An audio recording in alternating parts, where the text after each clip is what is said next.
აშშ-ის ახალი ტარიფები თავდასხმა. ამიტომ კანადა ოფიციალურად ომშია ამერიკასთან. ამ განცხადებით დღეს გამოვიდა კანადის პრემიერ-მინისტრი მარკ კარნი. კანადის მთავრობის ხელმძღვანელმა განაცხადა, რომ კანადის მხარე გამოვიდა სავაჭრო მოლაპარაკებებიდან ამერიკელებთან შეთანხმების მიუღებელი პირობების გამო. მან ახალი ამერიკული ტარიფები კანადურ საქონელზე პირდაპირ თავდასხმად მოიხსენია და კარნის თქმით, ეხლა კანადა ღია ომის მდგომარეობაშია. ამიტომ ოტავა შემოიღებს საპასუხო ტარიფებს ამერიკის შეერთებული შტატების წინააღმდეგ. თვითონ ტრამპმა განაცხადა, რომ კანადა არ არის მართალი, რადგან როგორც მან თქვა, სუს ისეთი პირობები, როგორც ამერიკის შტატს აქვს, თუმცა თვითონ შტატი არ არის. ზოგიერთი წყარო ამტკიცებს, რომ ამერიკის შეერთებულ შტატებსა და კანადას შორის სავაჭრო მოლაპარაკებების ჩაშლა დაკავშირებული იყო იმ ცვლილებებთან, რომლებიც კანადის მხარე მოლაპარაკებების ბოლო ეტაპზე შეიტანა. კანადელები ამბობენ, რომ ასე არ არის. სწორედ ამერიკელებმა შეიტანეს გარკვეული პირობები ბოლო წუთს, ამიტომ შეთანხმება ჩაიშალა. ამავე დროს ამერიკელი ეკონომისტები დარწმუნებულები არიან, რომ დონალდ ტრამპის ახალი სავაჭრო ომი პირველ რიგში სწორედ ამერიკის შეერთებულ შტატებს დაარტყამს და არა კანადას. ამიტომ, როგორც ამბობენ, კანადას აქვს სიძლიერის მარაგი და მას შეუძლია არ წავიდეს დათმობებზე. ჩემი სახელია ალექსეი პეჩი. მოდით ერთად განვიხილოთ ეს სავაჭრო ომი კანადასა და აშშ-ს შორის. მაგრამ სანამ დავიწყებთ, გთხოვთ გამოიწეროთ არხი, მოიწონოთ ეს გამოშვება და არ დაგავიწყდეთ კომენტარის დაწერა ამ ვიდეოს ქვეშ. შეიძლება უკვე ვიდეოს ყურების დროსაც კი. როგორც იცით, გუშინ კანადამ და აშშ-მ ვერ შეძლეს სავაჭრო შეთანხმების მიღწევა და ტრამპმა დააწესა ახალი ტარიფები კანადურ საქონელზე. და აი კანადის პრემიერ-მინისტრმა მარკ კარნიმ განაცხადა, რომ აშშ-ს ახალი ტარიფების შემოღების შემდეგ ქვეყანა ახლა ომის მდგომარეობაშია. შემდეგ მისი ციტატა: ჩვენზე თავდასხმა მოხდა. ომის მდგომარეობაში ხარ, როცა შენზე თავდასხმას ახორციელებენ და ჩვენზე სწორედ ასე მოხდა თავდასხმა. და აი კარნის თქმით, პარასკევს შუაღამემდე რამდენიმე წუთით ადრე კანადა გამოვიდა მოლაპარაკებებიდან. მიზეზი გახდა ცვლილებები, რომლებიც აშშ-მ ბოლო წუთს შეიტანა შეთანხმებაში. კარნიმ განაცხადა, რომ ეს ცვლილებები, ციტატა, იყო უსამართლო, არაეკონომიკური და კითხვის ნიშნის ქვეშ ახენებდა ნებისმიერი შეთანხმების სანდოობას. ეს არის კარნის პირველი გადაწყვეტილება აშშ-ის წინააღმდეგ ახალი ტარიფების შემოღების შესახებ. მას შემდეგ, რაც გასული წლის გაზაფხულზე იგი პრემიერ-მინისტრად აირჩიეს. ეს ნაბიჯი ნიშნავს ორ ქვეყანას შორის ურთიერთობების ახალ სერიოზულ გამწვავებას. კარნიმ დაასახელა რამდენიმე სადაო საკითხი ბოლო კვირის მოლაპარაკებებში, რომლებმაც საბოლოოდ შეთანხმების ჩაშლამდე მიიყვანა. მათ შორის იყო ფორმულირებები ალდო-მრეწველობისთვის ტარიფებთან დაკავშირებით. ასევე მცდელობები შეეზღუდათ კანადის უფლება დაეცვა, როგორც კარნიმ აღნიშნა, თავისი ენა, თავისი კულტურა და ფაქტობრივად თავისი სუვერენიტეტი. კერძოდ საუბარი იყო კვებეკში ფრანგული ენის დაცვაზე. კარნის თქმით, აშშ ასევე ითხოვდა, რომ კანადას შეზღუდოდა სხვა ქვეყნებთან, კერძოდ ინდოეთთან, სავაჭრო შეთანხმებების დადების უფლება. გაერთიანებულ არაბთა ემირატებთან და ინდონეზიასთან. და ეს უკვე ძალიან მკაცრი ფორმულირებაა, რადგან ამერიკელები ფაქტობრივად ამბობდნენ: ასეა, თქვენ ვაჭრობთ ჩვენთან და სხვასთან ავარ. ჩვენ განსაზღვრავთ, რომელი ქვეყნებთან შეგიძლიათ ვაჭრობა და რომელთან არა. შესაბამისი ფორმულირება ამერიკულმა მხარემ შეთანხმებაში ბოლო საათებში შეიტანა, საბოლოო ვადის წინ. და აი კარნიმ ხაზგასმით აღნიშნა, რომ ასეთი პირობა ყოველთვის მიუღებელი იქნება ამ მთავრობისთვის. ეს იყო მისი ციტატა. კარნიმ დაამატა, რომ თუდაც აშშ-სთან შეთანხმების მიღწევის შემთხვევაში ის მაინც არასანდო დარჩებოდა. რატომ? და შემდეგ კარნის ციტატა. ჩვენმა მთავრობამ ბევრ სხვაზე ადრე გაიგო, რომ ამერიკა ყველა თავის სავაჭრო ურთიერთობას შეცვლის. შემოიყვანს რიგ ტარიფებს უახლოესი მოკავშირეების წინააღმდეგ და ეკონომიკურ ინტეგრაციას გამოიყენებს როგორც იარაღს. ჩვენ ვაღიარეთ, რომ ზოგჯერ ის ფანქრით იყო ხელმოწერილი. ანუ საუბარია ნებისმიერ შეთანხმებაზე ამერიკელებთან. კანადის პრემიერ-მინისტრმა ასევე მიანიშნა უთანხმოებებზე ამერიკელი მოლაპარაკებების გუნდის შიგნით, რის გამოც ბოლო წუთს შეთანხმებაში ცვლილებები შევიდა. კიდევ ერთი ციტატა. კანადური გუნდი ერთიანი იყო, მაგრამ შეერთებული შტატების ადმინისტრაციაზე ამას ვერ ვიტყვით. ტრამპის ადმინისტრაციაში უთანხმოებები დოკუმენტირებული იყო იმ მომენტამდე, როცა ამ კვირაში მხარეებმა შეთანხმების უმცირესი დეტალების დაზუსტება დაიცვეს. და პრობლემა ისაა, რომ ეხლა საფრთხის ქვეშ დგას არა მხოლოდ აშშ-სა და კანადას შორის ურთიერთობების გადახედვა, არამედ კანადას, აშშ-სა და მექსიკას შორის სავაჭრო შეთანხმებაც.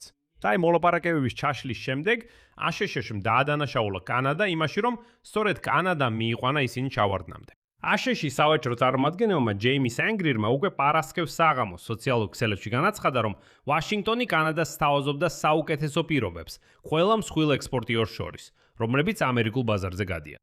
თუმცა ახალი მოთხოვნები ოტავიდან და მისი უარი ადრე მიღწეულ შეთანხმებებზე, როგორც გვეუბნება გრირი, დაარღვია ბალანსი, რომელსაც მხარეებმა ბოლო რამდენიმე დღის განმავლობაში მიაღწიეს. უკვე შაბათს დილით სწორედ იმ გრირმა დაამატა, რომ ახალი მოლაპარაკებები ჯერჯერობით დაგეგმილი არ არის. მისი თქმით, აშშ იწყებს მზადებას, ციტატა, კანადის საპასუხო ზომებზე პასუხისთვის. მოკლედ, იწყება ახალი ტარიფების ციკლი, რადგან აშკარად ამერიკელები აწესებენ საკუთარ ტარიფებს, კანადა საპასუხოდ აწესებს თავის ტარიფებს, ამერიკელები საპასუხო ტარიფებზე პასუხად დააწესებენ თავიანთს, კანადა თავისას და ასე წრეზე.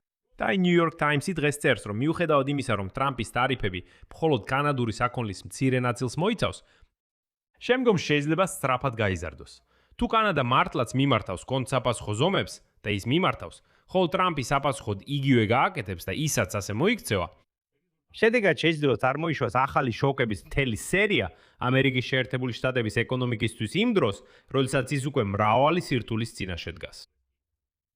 არასტაბილურობა თან ცდელდა ტრამპის პრეზიდენტობის მეორე ვადას, რადგან აშშ-ის პრეზიდენტის ცვალებადი საბაჟო ტარიფები აშკარა მღელვარებას იწვევს უოლ-სტრიტზე. ისინი აღიზიანებენ ამერიკელ მოკავშირეებს და ხელს უწყობენ სამომხმარებლო საქონელზე ფასების ზრდას შიდა ბაზარზე. რაც შეეხება კანადას, ახალი კონფლიქტი შეიძლება სერიოზულ ტვირთად იქცეს იმ კომპანიებისთვის, რომლებიც ამერიკა-კანადის საზღვრის გავლით ვაჭრობენ. ტარიფების ზრდამ საპასუხოდ შეიძლება გავლენა მოახდინოს ფასებზე, რაც თავის მხრივ გამოიწვევს ინვესტიციების შემცირებას და ეკონომიკური აქტივობის დასუსტებას, სანამ ეს არეული ვითარება ვაჭრობაში გაგრძელდება. საბოლოოდ დონალდ ტრამპს შეეძლო კატასტროფის თავიდან აცილება და მაინც შეთანხმების მიღწევა კანადასთან. მაგრამ არა, მოიცადეთ.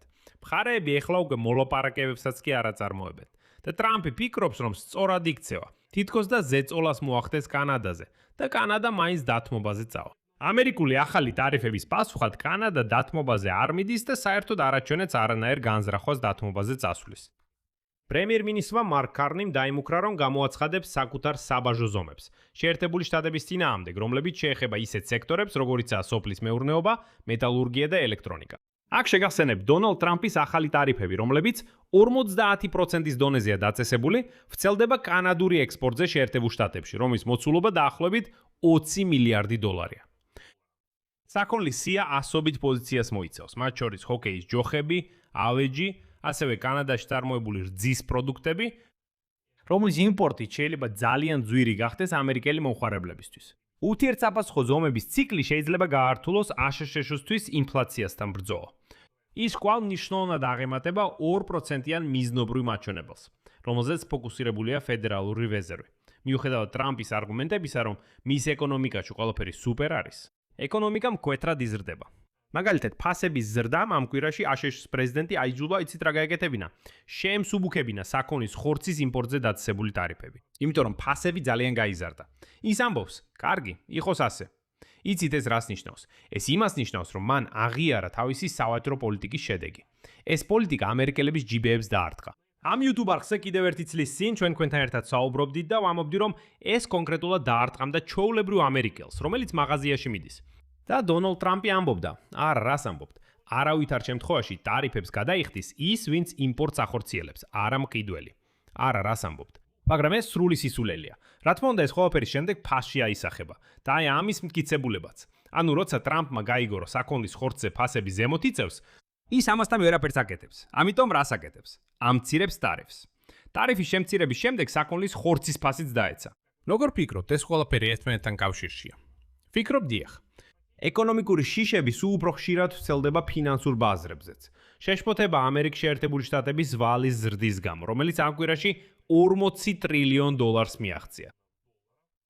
ეს გამოიწვია სახელმწიფო ობლიგაციების შემოსავლიანობის მკვეთრი ზრდა. ირანთან ომმაც თავისი როლი ითამაშა. მან შექმნა ეკონომიკური გამოწვევები, შეაფერხა გლობალური ზრდა და გამოიწვია საწვავის ფასების ზრდა. თაი კონგრესში ზოგი დემოკრატი, რომელიც ბოლო დღეებში ტრამპს აკრიტიკებდა, დამატებით რისკებზე მიუთითებდა. ისინი ამტკიცებდნენ, რომ მისი მუქარები კანადის მისამართით შეიძლება რეალური უარყოფითი ეკონომიკური შედეგები მოქონდეს შეერთებული შტატებისთვის. და აი ტრამპი ისევ გაეხვა ახალ სავაჭრო ომში. და დარწმუნებულია, რომ ამ ომში აუცილებლად გაიმარჯვებს. მაგრამ როგორც ჩანს, კანადა უკან დახევას და დათმობას არ აპირებს. აქ მრავალწერტილს ვსვამ. თქვენი აზრი და დასკვნები დაწერეთ კომენტარებში ამ გამოშვების ქვემოთ. გამოიწერეთ არხი და აცკაპუნეთ ზარზე და არ დაგავიწყდეთ ლაიქის დაჭერა. ეს იყო ყველაფერი. იზრუნეთ საკუთარ თავზე. ყველას ნახვამდის.